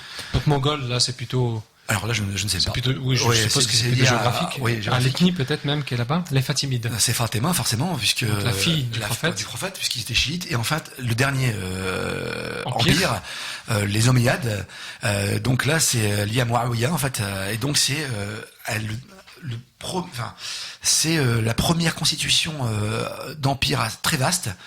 Puisque, alors, c'est un peu compliqué. Je vais vraiment devoir schématiser. Oui, il faut schématiser. Parce qu'en fait, en grosso modo, ils vont régner du Moyen-Orient jusque l'Espagne, mais ensuite il y aura une querelle avec les Abbassides, qui fait que là, Kazemi, l'auteur, se limite aux Omeyyades de Cordoue. Donc en fait, les Omeyyades, c'est de 756 à 1031, et ils mettent le pied, on va dire, ils prennent le pouvoir en Espagne, d'abord comme sultanat, puis comme empire, en 756, et ils vont s'effondrer en 1031. Alors là, c'est ce qui est le plus connu, c'est El-Andalus, en fait, c'est le début d'Al-Andalus, l'âge d'or de l'islam en Europe. Alors on sait moins, il en parle également, c'est que cet âge d'or a également eu des répercussions en Italie et en Sicile, parce que les musulmans ont été pendant plusieurs siècles également en Sicile. Ce qui est intéressant de relever, c'est que cet âge d'or, il n'est pas seulement un âge d'or pour les musulmans, c'est-à-dire production littéraire, production artistique, etc. C'est aussi un âge d'or pour les minorités religieuses. C'est Erwin Rosenthal, qui est un historien américain d'origine juive, qui dit que, à part l'âge talmudique, donc à part l'âge d'or réellement juif, il n'y a peut-être pas d'époque plus innovante et positive dans notre longue histoire, avec ses hauts et ses bas, que sous l'autorité de l'islam. C'est ce que dit cet historien d'origine juive. Et il parle en particulier de l'Andalousie. Donc en fait, je renvoie les auditeurs dans ce chapitre-là, qui est très intéressant, c'est que les répercussions de la présence de l'islam en terre espagnole, qui était au départ chrétienne, même si c'était très très christianisé, aura des conséquences sur les traditions culturelles des minorités là-bas. Notamment, ça va être également un âge d'or pour la langue hébraïque, pour la poésie hébraïque, mais également pour les chrétiens, qui seront très heureux d'avoir leur vie en écart avec le reste de l'Europe chrétienne. Ils pourront pratiquer leurs rites qu'ils considèrent comme plus anciens, puisque les musulmans justement vont conserver tout ce qui était demandé par les minorités chrétiennes.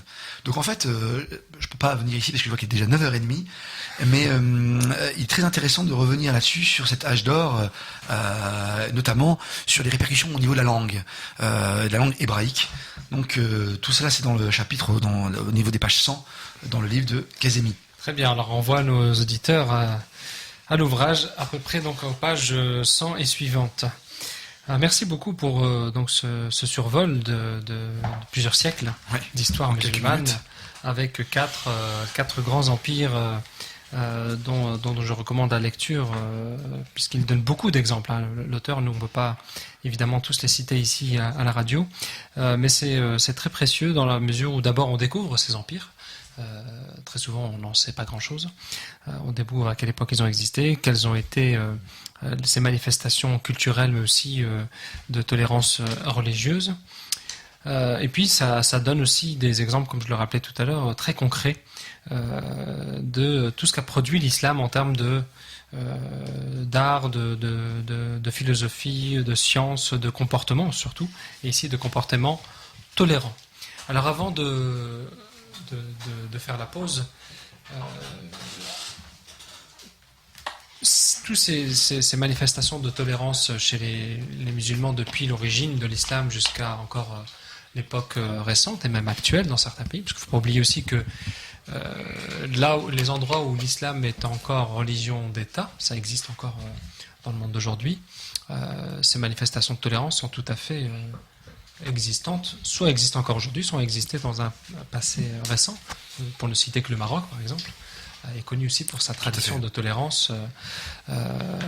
Pour l'anecdote aussi, par exemple, à l'époque où il y a eu de très fortes vagues d'immigration de juifs vers l'État naissant d'Israël, le souverain même marocain s'était fortement offusqué de ça, et a trouvé ça comme une trahison, parce qu'il ne comprenait pas que ses citoyens, parce qu'il les considérait comme ses citoyens marocains, et d'ailleurs pour ceux qui connaissent des juifs marocains, c'est bien difficile de les distinguer des autres, en tout cas du point de vue de la langue.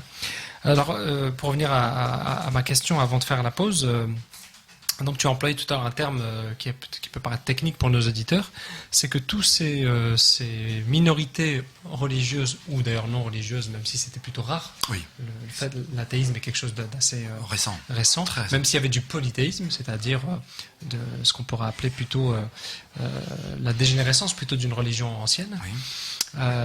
Donc ces minorités, on a vu tout à l'heure dans les exemples que tu as cités, que souvent le souverain ou l'empereur confier même la gestion des affaires de ces minorités à leur propre chef religieux, mais j'imagine qu'ils ne pouvaient pas tout gérer, ce représentant religieux, et donc il y a un statut particulier qui était donné aux minorités religieuses et qu'on appelle Dhimmi.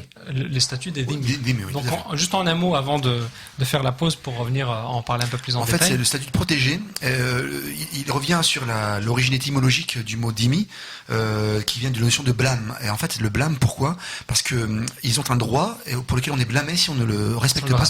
Donc c'est très important. Il fait un très beau court, mais beau passage étymologique sur la notion de dhimmi. Et donc en fait, ce sont les protégés qui ont un droit donc de protection à tous les niveaux de la part du chef musulman, protection dans la vie, dans la pratique religieuse et dans les relations sociales. Donc ça, on pourrait y revenir sans doute après. Oui, très bien. Alors, on va faire une dernière pause avant de conclure sur notre sujet ce soir. Donc, l'esprit de tolérance en islam, ouvrage qui vient de paraître aux éditions Tasnim. Un livre de 256 pages, volumineux, richement annoté, préfacé aussi par le professeur Taïeb Choueref. On n'en a pas encore parlé, et j'espère qu'on en parlera dans la dernière partie de l'émission, Daoud, de la déclaration de Marrakech qui figure dans la préface, puisqu'on parle aussi de tolérance contemporaine. C'est aussi le reproche qu'on peut faire aujourd'hui aux musulmans, c'est de dire que, admettons que vous avez une tradition de tolérance, mais admettez quand même qu'aujourd'hui, vous avez de toute façon divorcé de cette tradition de tolérance. Donc on verra avec cette déclaration de Marrakech qu'il n'en est rien. Donc on va écouter un poème chanté par Amina Alaoui, et que vous entendez déjà commencer. Et en fait, c'est un poème très célèbre du grand soufi Ibn Arabi, et qui parle donc de l'universalisme, donc de sa foi à lui, personnelle. Donc il parle de lui-même, et ce poème est donc très très connu, puisqu'il donne l'image de caravane, et que le fait que son cœur est devenu le réceptacle de toutes les traditions. Donc non seulement de traditions religieuses, mais même du polythéisme, parce qu'il dit qu'il est aussi le réceptacle des idoles. Et même de la gazelle. Et même de la gazelle. Donc c'est un très très beau poème, évidemment éminemment symbolique, et qui est chanté ici par une chanteuse marocaine qui chante donc de la musique arabo-andalouse, Amina Alaoui. Et donc c'est un ode à l'amour. Assalamu alaikum, bonsoir à toutes et à tous. Vous êtes toujours en direct de Pastel FM, il est 21h40.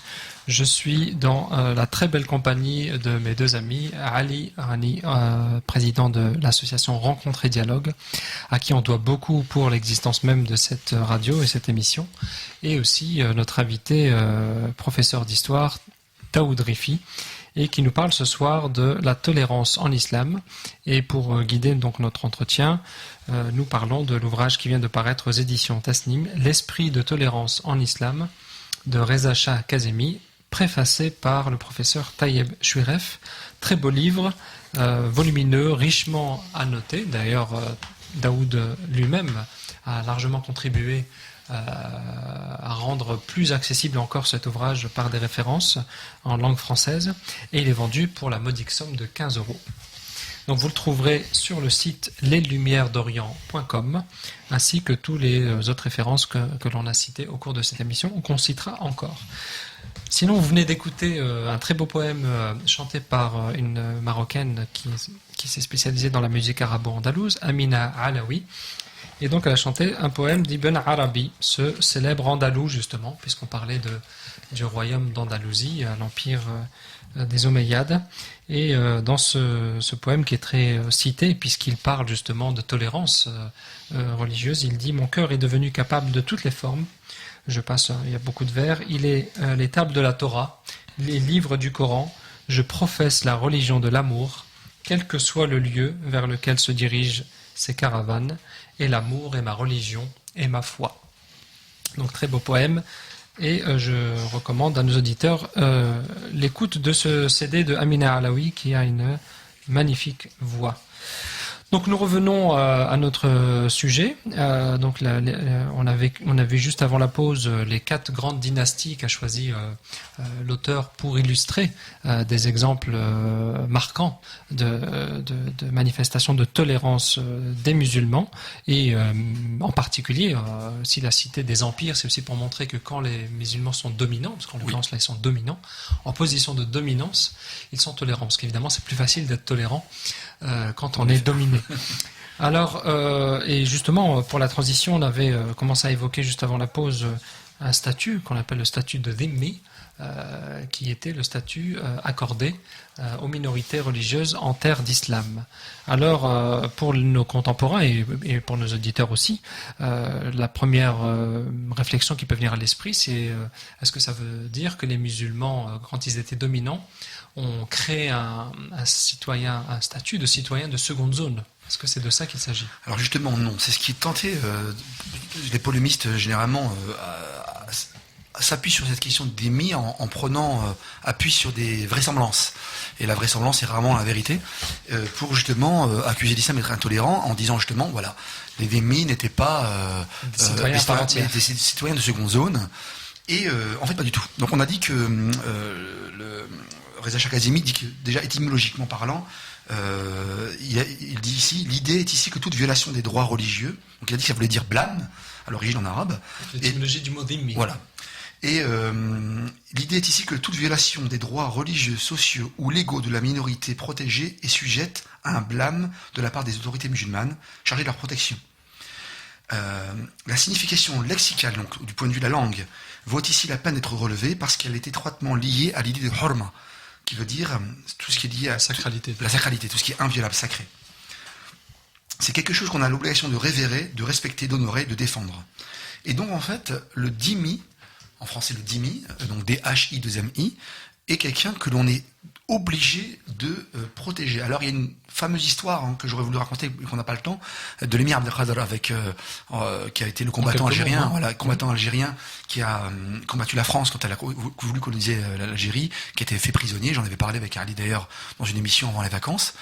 Et lorsqu'il était reparti après être libéré par les Français, il est parti en Syrie. Il a sauvé 15 000 chrétiens lui-même qui avaient été malmenés et même tentés d'être massacrés.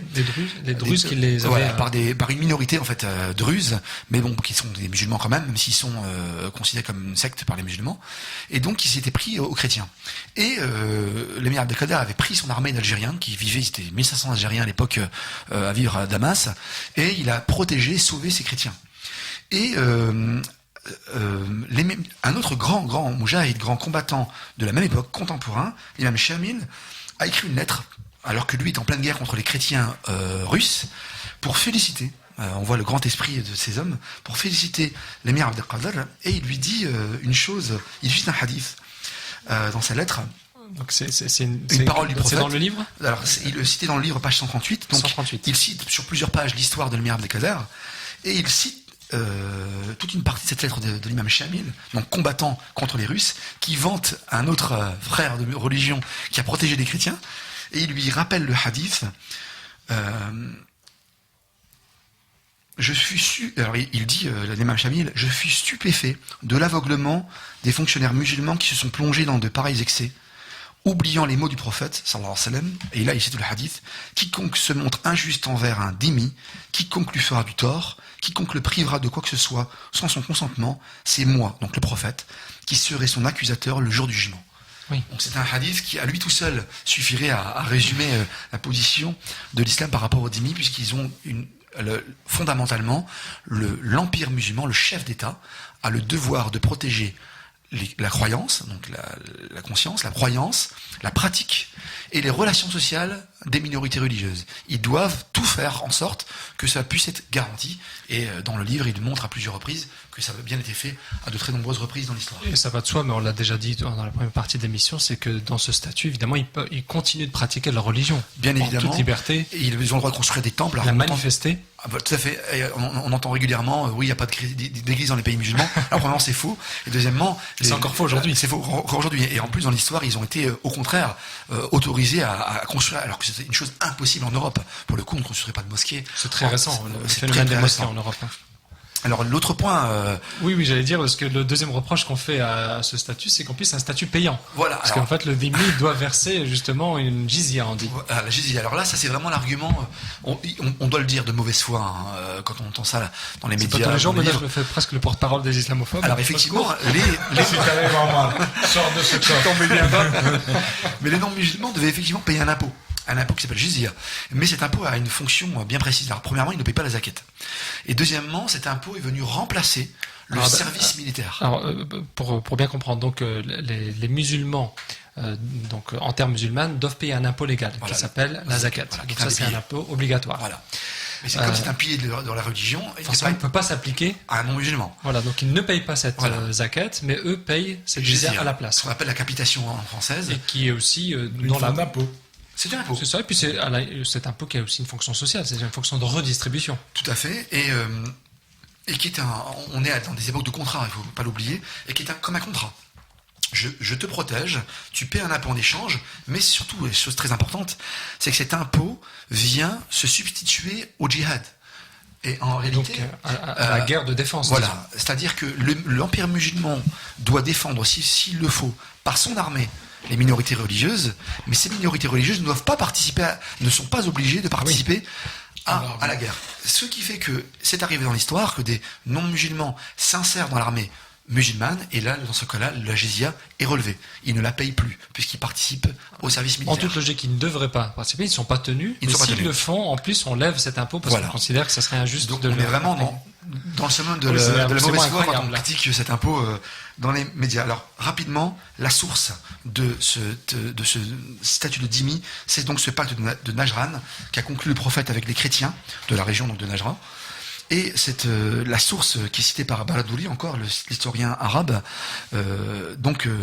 cite ce pacte qui était conclu entre le prophète et ses chrétiens. Najran et leurs alliés ont droit à la protection d'Allah et à la sécurité octroyée par Mohammed, le prophète, le messager d'Allah. Laquelle sécurité comprend leur personne, leur religion, leur terre, leur possession et aussi ceux d'entre eux qui sont absents, de même que ceux qui sont présents, leurs chameaux, leurs messagers et leurs symboles, c'est-à-dire leurs croix, leurs icônes, etc. Leur situation antérieure, donc par le passé, ne sera pas changée, ni aucun de leurs services religieux, ni aucune de leurs images. Il ne devrait y avoir aucune tentative pour détourner un évêque, un moine, ni même un sacristain de l'église de leur office. Ils ne seront ni astreints au service militaire, ni contraints de payer la zakat. Voilà ce qu'est le pacte du prophète de l'islam avec les chrétiens de Najran. Ah ben, Très Page peu, 120-121. très peu de musulmans le savent. Très peu de musulmans, c'est pour ça que je dis même la page 120-121 du livre de Reza Shakazemi. Et donc on vous Qui invite cite la à source aller arabe. lire le livre et Voilà. à lire ces 2 pages en particulier. Et à le sur ce qu'il vient commander de sur dire. leslumièresdorient.com. Entre autres. Donc, mais c'est bien, ça nous sert de transition parce qu'on n'a pas beaucoup de temps de ce statut de dhimmi, parce que comme tu viens de le rappeler, il remonte au prophète lui-même, parce que c'est lui-même qui a conclu ce pacte, qui est à l'origine de ce statut qui s'est prolongé jusqu'à la fin de l'Empire ottoman. Est-ce que ce statut existe encore aujourd'hui dans des pays musulmans? Non, le dhimmi il n'existe plus, il est complètement... C'est la Aucun. loi civile maintenant. Même ouais, pas ouais, dans la c'est- République islamique d'Iran, Alors je ne sais pas, je ne sais même pas s'il applique cette... puisque... C'est possible. je pense. Mais bon, c'est à vérifier. Alors, ce qui est aussi désolé, j'y insiste parce que c'est important sur ce statut de dhimmi, puisque c'est fort d'actualité aujourd'hui pour les musulmans en France, notamment le vêtement. Est-ce que les dhimmis devaient changer de vêtements? Est-ce qu'ils devaient Alors- porter le vêtement musulman? Alors effectivement, Si vêtements musulmans il y a en Et- fonction des pays. Et puis je pose mes 2 questions d'un coup. Est-ce qu'ils devaient avoir un prénom musulman aussi? les non-musulmans. Oui, bien sûr. Alors, pour la deuxième question, je n'ai jamais entendu cela. Par contre, pour le vêtement, effectivement, il y a un antécédent historique, mais qui s'explique parfaitement. C'est Omar ibn Khattab ou Omar Abdelaziz, les sources ne sont pas... donc, ça serait soit le 2e calife, soit le 6e calife de l'islam, qui aurait demandé aux non-musulmans de porter un vêtement distinct. Mais, alors ça c'est Hamidullah, et ça fait partie des notes que les éditions Testim apportent, et d'ailleurs j'avais soumis moi-même à l'auteur cette note pour sa future nouvelle version anglaise. Le professeur Hamidullah rappelle une chose qui est très simple, c'est qu'en fait les sociétés antiques et médiévales étaient des sociétés qui reposaient sur la distinction physique, c'est-à-dire que c'était des sociétés d'ordre, au sens, pas de désordre, mais au sens de classement des gens. Et donc il était très important d'être reconnu pour ce que l'on était. C'était une chose qui faisait partie du droit je veux dire, en Occident comme en Orient. C'est une généralité des sociétés anciennes. Ça c'est même vrai dans la Rome antique. Et donc Hamidullah explique que cette posture que l'on rapporte de Omar ibn Abdelaziz ou de Omar ibn Khattab est en fait une volonté qui ne soit pas fondue dans la société, qu'ils ne perdent pas C'est le contraire, leurs en fait. droits. Et en fait, c'est justement pour les protéger de la dissolution dans la domination, vous savez, hein, c'est le fameux... C'est très fort, oui. C'est le colonisé qui est colonisé de l'intérieur, en fait. C'est-à-dire que pour que les minorités ne soient pas dissoutes dans leur culture par la puissance musulmane, il leur donnait un vêtement afin qu'ils aient leur propre culture. C'est ce qu'explique Hamidullah. Et les historiens, alors indépendamment de cette histoire d'islam, savent très bien que, comme je vous l'ai dit, que les sociétés anciennes étaient des sociétés qui reposaient sur la reconnaissance. Bien sûr, très bien.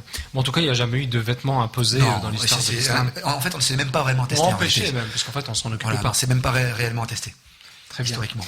Très bien, alors comme on s'oriente progressivement vers la fin de cette émission et qu'on n'a pas encore abordé un point essentiel Qui fait 100 pages de livre. Bah oui, 100 pages, on va devoir Mais le je résumer pense en que ça deux. mériterait une deuxième émission. Pratiquement, ouais. Ces dernières 100 pages. Pourquoi pas. C'est vrai Donc que... on se retrouve dans 6 mois. Il faut au moins nous donner déjà Bah, on va quelque donner chose les ce éléments, soir. parce qu'en fait, voilà. Donc, alors, ce que dit l'auteur, si ma mémoire est bonne, c'est qu'après avoir donc donné tous ces exemples historiques, il veut démontrer, ou en tout cas, il veut couper l'herbe sous le pied de certains préjugés aussi, le fait de dire quand les musulmans sont tolérants, ils ne le sont pas grâce au Coran, mais en dépit Oui, du Coran. malgré. En gros, si on résume, c'est que plus un musulman est pratiquant, plus il est intolérant, et inversement. Alors, c'est Que répond alors l'auteur? Alors, il dit- Il est modéré, et disons. c'est exactement le contraire. En fait, Il est light aussi, d'accord. si on prend l'intégrisme au sens propre du terme, intégralement musulman impose justement cette tolérance. Alors en fait, il s'appuie sur un certain nombre de versets, notamment des versets coraniques et des hadiths également. Mais il y a certains versets clés dans sa démonstration qui sont abondamment commentés. Et je vais m'appuyer notamment sur un verset de la sourate Al-Ma'ida, qui est une sourate, donc la cinquième sourate, qu'on traduit par la table servie, qui est particulière parce que c'est la sourate qui est la plus polémique envers les non-musulmans, pour des raisons historiques bien précises, et qui est une sourate qui est assez aride parce qu'elle est beaucoup liée à tout ce qui est élément du fiqh, au halal, haram, etc. Et dans cette sourate-là, certains versets sont d'une universalité absolument prodigieuse, et d'ailleurs, elle étonne beaucoup de commentateurs, y compris non-musulmans. Et je cite notamment le verset 48, où il est dit « Nous t'avons révélé le livre de la vérité ». Et donc dans le livre, on le trouve à quelle page? Alors, notamment, parce qu'il le cite abondamment, à la page 105. Donc là, ce que tu lis, c'est page 105. Voilà, tout à fait. Page 105. Nous t'avons révélé le livre de la vérité comme une confirmation de toute écriture, le précédent, en le préservant de toute altération. Nous avons donné à chacun d'entre eux, donc il parle de chacune des communautés, une loi et une voie. Si Dieu l'avait voulu, il aurait fait de vous une seule communauté. Mais afin de vous éprouver par ce qu'il vous a donné, il vous a fait ce que vous êtes. Cherchez à vous surpasser les uns les autres dans les bonnes actions. À Dieu vous retournerez tous, et il vous éclairera alors au sujet de vos différends. Alors, différents providentiels. Si on voilà, comprend le différents, verset. voilà, exactement. Alors justement, j'allais venir. Il y a plusieurs pages lumineuses de l'auteur là-dessus, et je vais simplement vous donner un résumé de ce qu'il dit, pages 160 et 163 de ces versets. Il en tire plusieurs conclusions, on pourrait dire doctrinales. Premier élément, le Coran, donc tiré de ce verset 48, sourate 5, le Coran confirme et protège toutes les révélations qu'il précède. Nous vous avons révélé l'écriture avec la vérité comme une confirmation de toute écriture révélée, apparue auparavant, et une protection. Donc premier élément, le Coran confirme, c'est unique dans l'histoire des religions, qu'un livre sacré confirme ce qui a été révélé avant lui. Pour nous, c'est une évidence. Inédit. À ma connaissance, on n'a jamais entendu parler de ça, en fait. Jamais, si ce n'est pas intégré dans cette tradition religieuse, j'entends. Oui, peut-être il y a la particularité du christianisme qui était une continuation du judaïsme. C'est pas la même chose, parce qu'il s'appuie sur le même livre, en fait. Mais là, c'est le Coran qui dit, les livres avant ce livre-là sont authentiques, sont divinement révélés. Deuxième élément de ce verset, la pluralité des révélations, comme la diversité des communautés, est divinement voulue. Donc ici le verset, à chacune de ces communautés, nous vous avons donné une loi et une voie. Et si Dieu l'avait voulu, il aurait fait de vous une seule communauté. Ce qui veut dire, si Dieu l'avait voulu, c'est qu'il ne l'a pas voulu. Il ne l'a pas voulu, exactement. Troisième élément, donc toujours de ce verset, cette pluralité, cette diversité vise à stimuler une saine compétition et un enrichissement mutuel des bonnes œuvres. C'est donc le fait le verset dit, cherchez à vous surpasser les uns des autres dans les bonnes actions. Quatrième élément, les différences de dogmes, de doctrines, de perspectives et d'opinions sont les conséquences inévitables des multiples sens inclus dans les diverses révélations. Ces différences et même les désaccords qu'elles peuvent engendrer doivent être tolérés et seront finalement résolus dans l'au-delà. À Dieu vous retournerez tous, et il vous éclairera alors au sujet de vos différends. Et j'ouvre une parenthèse, ce bout de verset-là est commenté dans son premier livre que nous avons édité, dans Ma Miséricorde, et c'est un très beau commentaire, et je ne vais même pas dire ce qu'il dit dedans, j'ai trouvé ça vraiment merveilleux. Donc 4 éléments doctrinaux, et je conclus par l'autre verset abondamment cité dans le livre, et qui donne lieu à une belle calligraphie à l'entrée de l'ouvrage. C'est le verset de la sourate 49-13, donc la sourate Al-Hujurat. Ô vous, les hommes, nous vous avons créé d'un mâle et d'une femelle, nous vous avons constitué en peuple et en tribu, afin que vous vous appreniez à vous connaître les uns les autres. Le plus noble d'entre vous, aux yeux de Dieu, est le plus pieux. Le plus pieux. Et puis, comme tu as le livre ouvert, voilà. On peut dire aussi à nos éditeurs, parce qu'ils ne le voient pas évidemment, c'est qu'il y a une belle calligraphie de ce verset. Tout à fait. C'est en quelle page ? C'est la page 19, c'est pratiquement la page de garde, juste après la belle préface de Taïeb Chouiref. Alors je passe, parce que justement on n'en a pas parlé de ça. Alors juste rapidement pour dire que il fait toute une explication étymologique avec les commentaires arabes et autres sur les termes du hadith que j'ai cité en début de livre, sur la religion primordiale et tolérante. Il revient sur Hanif, sur Fitra, sur Samha. C'est vraiment à lire, il y a une centaine de pages qui sont consacrées à ces versets, à ces hadiths. Et maintenant on peut immédiatement passer à cette... Voilà, juste avant pour quand même résumer ce chapitre qu'on a un peu survolé trop vite. Donc ça donnera envie aux auditeurs d'acheter le livre. Exactement. Donc sur la dernière partie du livre, donc qui concerne finalement l'analyse des sources de l'islam, hein, donc l'analyse des deux principales sources, comme tu l'as rappelé tout à l'heure, qui est la tradition prophétique, donc les hadiths, les paroles, les actes, les attitudes, ce que le prophète a approuvé ou désapprouvé de son vivant, et aussi le Coran, donc le texte sacré. Donc il a parcouru, là tu as cité plusieurs versets, mais il en cite beaucoup d'autres. Oui, oui. Et très souvent on dit oui, les musulmans restent accrochés à un seul verset pour se justifier la tolérance de la religion, c'est le fameux verset nulle contrainte en religion. Ouais, il le cite beaucoup, il l'explique d'ailleurs. La ikraha fi din, nulle contrainte en religion, qui est dans la sourate la vache, al-Baqarah, qui cite effectivement beaucoup, mais en réalité il y en a beaucoup plus que ça. Oui. Il y en a un nombre incalculable, et surtout il y a des versets qui sont beaucoup plus... par exemple, celui que tu as cité tout à l'heure, il me paraît même encore plus percutant que nulle contrainte en religion. fait. Parce que nulle contrainte en religion, ça... aussi. Et puis voilà. également, Votre religion, je crois que c'est soit la mienne. Al-Imran ou je ne sais plus quel verset, mais dans lequel il est énoncé ceux qui croient, qui ont fait le bien, les juifs, les sabéens, les chrétiens, enfin plutôt les musulmans, les juifs, les chrétiens, les sabéens, ceux qui croient, et qui font le bien, leur récompense est auprès de Dieu. C'est un des versets. Large. C'est très large. Il en parle également dans le livre. Et c'est vrai que effectivement, Ali, une émission entière, je crois, ne suffirait pas à expliquer tout cela. Avant de passer à la fameuse déclaration de Marrakech pour conclure, sur le Coran, sur le hadith, la tradition prophétique, pour aider nos auditeurs aussi à élargir leurs sources, c'est donc pour voir des exemples concrets de comment le prophète lui-même s'est comporté avec les minorités et avec ceux qui l'ont oppressé. Donc une biographie du prophète, tu en avais cité une tout à l'heure. Martin Hings, obligatoirement, j'ai envie de dire. Donc le prophète Mohammed, d'après sa vie d'après les sources les plus anciennes. Voilà, édition du Seuil. Disponible librairie-d'orient.com. Voilà, leslumièresdorient.com. Et on a aussi, les enseignements. C'est rare, voilà, mais des livres qui parlent des paroles du prophète. Le préfacier de l'ouvrage en question aujourd'hui, Taib Shuref, qui a écrit une somme, 2 tomes sur les enseignements spirituels du prophète, et tout au long de ce livre, on voit que on a une image complètement faussée aujourd'hui chez les musulmans comme les non-musulmans de la personne du prophète, de son enseignement, de son caractère de maître spirituel et de ses rapports avec les différentes personnes. Et d'ailleurs dans le hadith, voilà, c'est ce que j'allais dire, il est commenté dans ce livre, les enseignements spirituels du prophète, page 58.